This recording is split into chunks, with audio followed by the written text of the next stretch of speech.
बूढ़े भक्त और भगवान की अनोखी कहानी। नमस्कार दोस्तों, welcome back to my YouTube channel. हमारे यूट्यूब चैनल पे आपका हार्दिक स्वागत है। आप और भी नई स्टोरी सुनना चाहते हैं तो हमारे चैनल को सब्सक्राइब करना ना भूलें और बेल आइकन ज़रूर दबाएं ताकि हमारी नोटिफिकेशन आपको हमेशा मिलती रहे।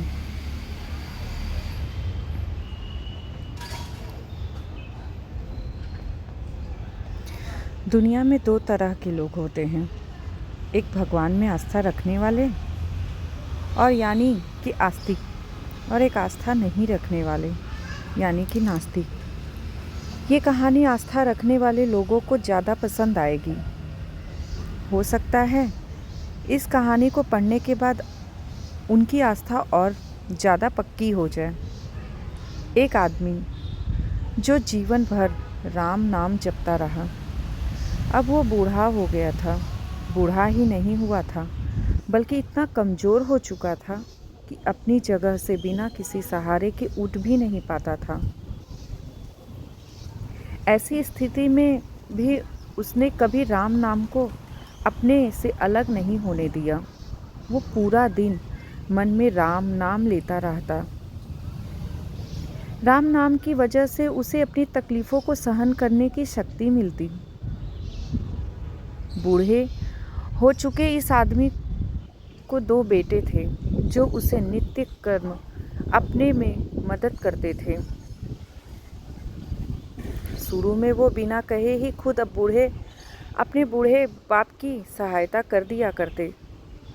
फिर धीरे धीरे जब बाप खुद बुलाता तब आते, लेकिन जैसे तैसे वक्त बीतता गया। वो दो तीन दिन बार पुकारने के बाद भी मुश्किल से आते और कभी रात को ना भी आते। अब हालत ऐसी हो चली थी कि अक्सर बूढ़ा बिस्तर गंदा कर दिया करता और जब तक उसके बेटों से सहायता ना मिलती ऐसे ही गंदे बिस्तर पे पड़ा रहता। बुढ़ापा बढ़ता जा रहा था, उसकी नज़रें कमज़ोर हो चुकी थीं। इतनी बदहाली में भी उस आदमी ने राम नाम का साथ नहीं छोड़ा था। एक बार बूढ़े को नित्य क्रम करना था। उसने आवाज़ लगाई और अगले ही पल किसी ने उसका हाथ बड़ी कोमलता से पकड़ा और उसे नित्य क्रम करवाकर उसके बिस्तर पर लिटा दिया। यह अब रोज़ाना होने लगा। जब भी बूढ़ा आवाज़ देता अगले ही पल उसकी मदद करने के लिए कोई आता और उसके सारे काम कराकर वहाँ से चला जाता। नज़र कमज़ोर हो चुकी थी। देखकर बूढ़ा उसे पहचान नहीं पाता था, लेकिन बूढ़ा जानता था कि यह उसके बेटे नहीं हो सकते और वह स्पर्श भी उनके बेटों का नहीं था।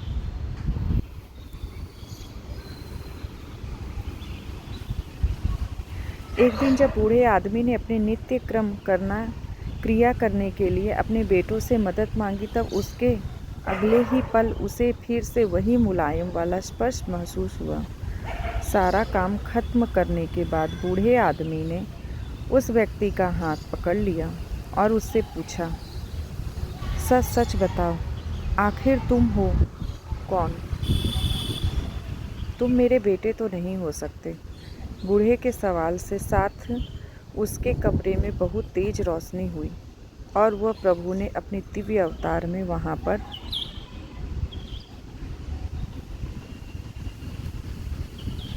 दर्शन दिए।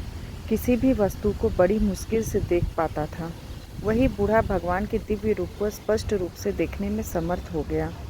जिस भगवान का नाम वह पूरा जीवन लेता रहा, उसे अपने पास पाकर बूढ़ा उनके चरणों में गिर गया और बोला, भगवान, मैं धन्य हो गया जो आपने मुझे साक्षात दर्शन दिए।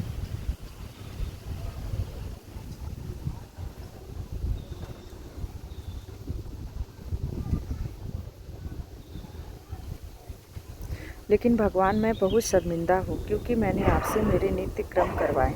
भगवान ने कहा, मेरे लिए सारे काम एक जैसे हैं। अगर वह काम मुझे अपने भक्तों के लिए करना पड़े तो मुझे सभी कामों में खुशी मिलती है। बूढ़े ने हाथ जोड़ते हुए भगवान से कहा, लेकिन भगवान, आप यह सब करने के बजाय मुझे मुक्ति ही क्यों नहीं कर देते?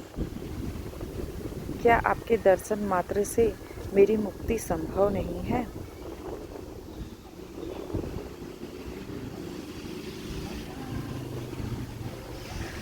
यह सब प्रारा प्रारब्ध की वजह से है। तुम्हारा प्रारब्ध बहुत कठिन है। अगर अक्लमंद होता तो मेरे दर्शन मात्र से तुम मुक्त हो जाते। मैं चाहूँ तो तुम्हें अभी मुक्त कर सकता हूँ, लेकिन फिर अगले जन्म में तुम्हें प्रारब्ध को भोगने के लिए आना पड़ेगा। इसीलिए तुम्हें खुद तुम्हारा प्रारब्ध काटकर मुक्त करवाने के लिए सहायता कर रहा हूँ, भगवान ने कहा। इतना बोलकर भगवान वहाँ से अंतर्धान हो गए।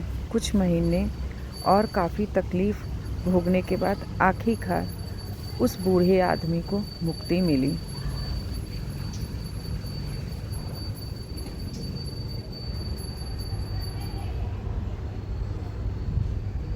दोस्तों, हमें राम का नाम हमेशा जपना चाहिए।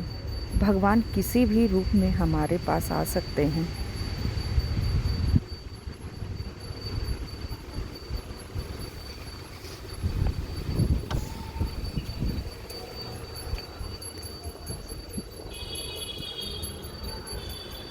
हमारी सी ये छोटी स्टोरी सुनने के लिए आपका बहुत बहुत धन्यवाद। जय श्री